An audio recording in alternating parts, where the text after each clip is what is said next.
நண்பர்களை நீங்கள் பார்த்து கொண்டு இருப்பது உங்கள் கௌசிக ரிவ்யூ. சரி வாங்க வீடியோக்குள்ள போய் என்ன நடக்க போகுது அப்படின்னு சொல்லிட்டு பார்த்தீங்கன்னா, நம்ம மல்லி இருக்காங்கல்ல, செய்கிறது எல்லாமே தப்பாக இருக்குது. நம்ம எந்த பாதையில் போனாலும் நம்மளை ஏன்டா தப்பாகவே சொல்கிறாங்க. ஒரு பக்கம் நம்மளை எப்படி ஆகுது ஒரே அடியாக அழிச்சிடணும் அப்படின்னு சொல்லிட்டு எல்லாரும் ஒரு பக்கம் சதித்திட்டம் தீண்டின்னு இருக்காங்க. அப்படின்னு சொல்லிட்டு வேதனையில் ஒரு பக்கம் நொந்து நூடுல்ஸ் ஆயின்னு இருக்காங்க. அதை பார்க்கும்போது நமக்கு ஒரு பக்கம் நெஞ்சே வலிக்குது. என்னடா இது, நம்ம மல்லியை மட்டும் ஏன்டா இந்த மாதிரி ஒரு பக்கம் கொடுமைப்படுத்துறீங்க. மல்லி என்னடா பாவம் செஞ்சாங்க. மல்லி நினைச்சது ஒன்று தான். சரி, உங்களுக்கு சுயநினைவு இல்லை, இவங்க ரொம்பவே மனநிலை பாதிக்கப்பட்டிருக்காங்க. இவங்களை எப்படியாவது சரி செஞ்சு விஜய்க்கு பிடிச்சிருந்தா விஜய் கூட சேர்த்து வைக்கணும் அப்படின்னு சொல்லிட்டு நல்ல எண்ணத்தில் தான் இவ்வளோ நாள் இருந்தாங்க. ஆனால் விஜயை பொறுத்த வரைக்கும் அவங்க மேலே கொஞ்சம் கூட ஆசையே இல்லைங்க, பாசம் இல்லை, எதுவுமே இல்லை. எல்லாமே விட்டு போயிட்டாங்க. தான் முக்கியம், தான் பொண்ணு தான் முக்கியம், தான் வாழ்க்கை தான் முக்கியம்னு சொல்லிட்டு எல்லாத்தையும் தூக்கி எரிஞ்சிட்டு வந்தால் தான் மல்லியை யாருக்காக விட்டு கொடுக்க முடியாது அப்படின்னு சொல்லிட்டு ஒரு பக்கம் இருக்காங்க. அதே சமயத்தில் மறுபக்கம் இந்த ராஜேஸ்வரி தான் எல்லா வேலையும் செஞ்சுருக்காங்க. இதுக்கு முன்னாடி ரேணுகாவை கொன்னதும் ராஜேஸ்வரி தான்.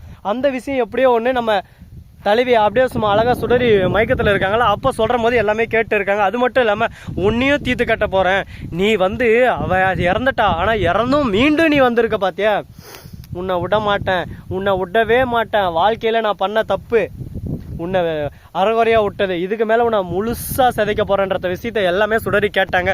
சுடரிக்கு இது ஒரு ப்ளஸ் பாயிண்ட். இதை வச்சு ஒரு பக்கம் ராஜேஸ்வரியை மிரட்ட ஆரம்பிக்கலாம். உடனே கரெக்டாக சுயநினைவு திரும்புற மாதிரி திரும்பி, என்ன ராஜேஸ்வரி கொன்னவை எப்படி மீண்டு வந்துட்டான்னு சொல்லிட்டு பார்க்குறியா அப்படின்னு சொல்லிட்டு சிரிக்கிறாங்க. உடனே ராஜேஸ்வரிக்கு பார்க்கணுமே கிடுகிடுத்து போயிடுது, ஒரு பக்கம் விடவெடுத்து போயிடுது. என்னடா இது, திடீர்னு சுயநினைவுக்கு வந்துட்டா சாமி, இப்படியே போனால் நம்ம வாழ்க்கை என்னடா ஆவறது அப்படின்னு சொல்லிட்டு ஒரு பக்கம் பயம் பதட்டம் எல்லாமே ஒரு பக்கம் ஒரே டைமில் வந்தால் எப்படி இருக்கும், அள்ளு விட்டுரும். அப்படியே சும்மா நமக்கே ஒரு பக்கம் அதிரி போயிடும்ல. வாழ்க்கை ஒரு பொற்காலம் வாழ்ந்து தானே பார்க்கானம், அந்த மாதிரி ஒரு பக்கம் போயிட்டு இருக்குங்க. அதே சமயத்தில் நம்ம விஜய் வர்ற சமயத்தில் கரெக்டாக சுடரி பார்த்துட்றாங்க. நம்ம மல்லி இன்ஜெக்ஷனை எடுத்து நர்ஸுக்கிட்ட கொடுக்குறாங்க. நர்ஸ் எடுத்தார் சொல்லும்போது, ஐயோ என்னை கொல்ல பார்க்குறா. அந்த நர்ஸ் ஆல்ரெடி அதில் பாய்சன் இன்ஜெக்ஷனை எடுத்து வச்சுட்டு இருக்காங்க. இது மல்லி கொடுத்த மாதிரி நம்ம விஜய்க்கு கரெக்டாக தெரிஞ்சுணும். ஏன்னா ரவுக்கிட்ட பேசி ஆல்ரெடி எல்லா வேலையும் கச்சிதமாக செஞ்சுட்டாங்க நம்ம சுடரி. இதனால் என்ன நடக்குது அப்படின்னு சொல்லிட்டு பார்த்தீங்கன்னா, விஜய் அந்த இன்ஜெக்ஷனை போய் செக் பண்ணுறாங்க பெரிய டாக்டர்கிட்ட கொடுத்து. இது பாய்சன் இன்ஜெக்ஷன், இது யார் நர்ஸ் உங்ககிட்ட கொடுத்தது அப்படின்னு சொல்லிட்டு, இந்த அக்கா தான் இந்த முன்னதான் டாக்டர் நீங்கள் தான் கொடுத்துட்டு போனீங்க அப்படின்னு சொல்லிட்டு, நான் இந்த இன்ஜெக்ஷனை கொடுக்கல, நான் கொடுத்தது இன்னொரு இன்ஜெக்ஷன் அப்படின்னு சொல்லிட்டு பார்த்தா, அங்கே போய் பார்த்தா டஸ்ட்பினில் விழுந்து இருக்கு அந்த இன்ஜெக்ஷன். ஐயோ மல்லி உன் கதை முடிஞ்சா அப்படின்ற மாதிரி தான் மல்லியை ஒரு பக்கம் எல்லாரும் கார்னர் பண்ணிட்டாங்க. பார்க்கும்போது நமக்கு ஒரு பக்கம் ரத்த கண்ணீராக வருது. கண்ணில் என்னடா அது, மல்லியை எல்லாரும் கார்னர் பண்ணிட்டாங்க. இப்போ என் மல்லிக்கு இந்த மாதிரி ஒரு சோதனை, அந்த மாதிரி ஒரு வேதனையா, இதை பார்க்கும்போது அப்படியே சும்மா கண்ணெல்லாம் ஒரு பக்கம் கிறகுது, அப்படியே சுற்றுது ஒரு பக்கம் அப்படின்னு சொல்லிட்டு நம்ம வேதனையில் இருக்கோம். வேதனையா எல்லாத்தையும் சோதனையாக தான் வந்துன்னு இருக்கு. ஆனால் விஜய் இதை நம்புவாரா அப்படின்னு சொல்லிட்டு பார்த்தீங்கன்னா, விஜய் ஒரு துளி கூட நம்பலைங்க. மல்லி இதை செஞ்சிருக்க மாட்டா. மல்லியை பற்றி எனக்கு நல்லா தெரியும். நீங்கள் தேவையில்லாமல் மல்லி மேலே பழி போடாதீங்க. யாரோ ஒருத்தர் சதி வேலை செஞ்சுன்னு இருக்காங்க. அந்த சதிகாரர் யாருன்னு சொல்லிட்டு நான் கூடிய சீக்கிரம் கண்டுபிடிச்சு உண்மைகளை வெளிச்சத்துக்கு கொண்டு எல்லாத்தையும் உடைப்பேன் அப்படின்னு சொல்லிட்டு சவால் வர்றாங்க. இந்த சவால் வர்றதுல ஜெயிப்பாரா விஜய்? ஜெயிச்சு நம்ம மல்லியை காப்பாற்றுவாரா? இப்போ மல்லி குற்றவாளியா ஜெயிலுக்கு போவாங்களா போக மாட்டாங்களா அப்படின்னு சொல்லிட்டு பல கேள்விகள் ஒரு பக்கம் இருக்க. போலீஸ் விசாரிக்க உடனே நம்ம சுடரி, அதாவது ரேணுகாவா நடிச்சுன்னு இருக்கிற நம்ம சுடரி என்ன சொல்றாங்க அப்படின்னு சொல்லிட்டு பாத்தீங்கன்னா, மல்லி தான் என்ன கொல்ல பார்த்தான்னு சொல்லிட்டு அட்டெம்ப்ட் மர்டர்ன்ற கேஸ்ல உள்ள தூக்கி போட்டுறாங்க. இப்போ மல்லி ஒரு பக்கம் ஜெயில தத்தளிச்சுன்னு இருக்காங்க. தத்தளிக்கிற நம்ம மல்லிக்கு கை கொடுத்து காப்பாற்றுவாரா நம்ம விஜய்? இதுதாங்க இப்போ ஒரு கேள்வியா போயிட்டு இருக்கு. இந்த கேள்விக்கு மத்தியில் மறுபக்கம் என்ன நடக்க போகுது அப்படின்னு சொல்லிட்டு பாத்தீங்கன்னா, கதிரேசன் இருந்துன்னு ஒரு பக்கம் இந்த மாதிரி மல்லி செஞ்சிருக்க மாட்டா. மல்லியை பத்தி எனக்கு நல்லாவே தெரியும்.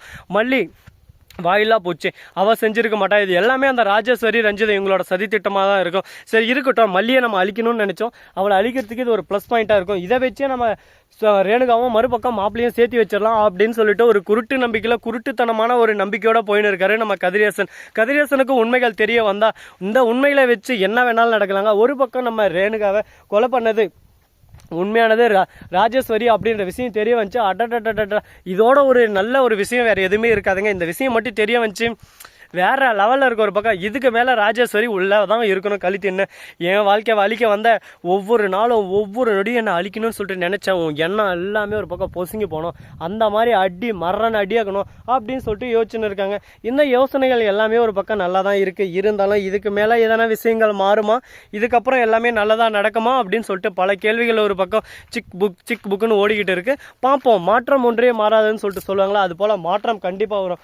வாழ்க்கையில் அந்த மாற்றத்தை எப்படி கொடுக்க போகிறோம், என்ன பண்ண போகிறோம், அதை பொறுத்து தான் எல்லாமே ஒரு பக்கம் தீர்மானிக்கும். இதுக்கப்புறமும் நம்ம மல்லி கெட்டவங்க அவங்க உள்ளதான் இருக்கணும்னு சொல்லிட்டு நீங்கள் ஆசைப்படுறீங்களா? நம்ம மல்லி ஜெயிப்பாங்களா ஜெயிக்க மாட்டாங்களா? மல்லி மீண்டும் வீட்டுக்கு வருவாங்களா வரமாட்டாங்களா?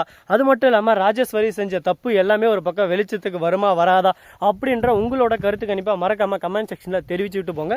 இந்த வீடியோ உங்களுக்கு பிடிச்சிருந்தா லைக் பண்ணுங்கள், கமெண்ட் பண்ணுங்கள், ஷேர் பண்ணுங்கள், டிண்டிங் பெல்லை தட்டி விட்டு போங்க. அப்போ தான் நான் போகிற அடுத்தடுத்த வீடியோ உங்களுக்கு உடனுக்குடன் நோட்டிஃபிகேஷனில் வந்து கொண்டே இருக்கும். மிக்க நன்றி. தேங்க்ஸ் ஃபார் வாட்சிங். Tata, see you. நன்றி, வணக்கம், வந்தனம், வருக தருக.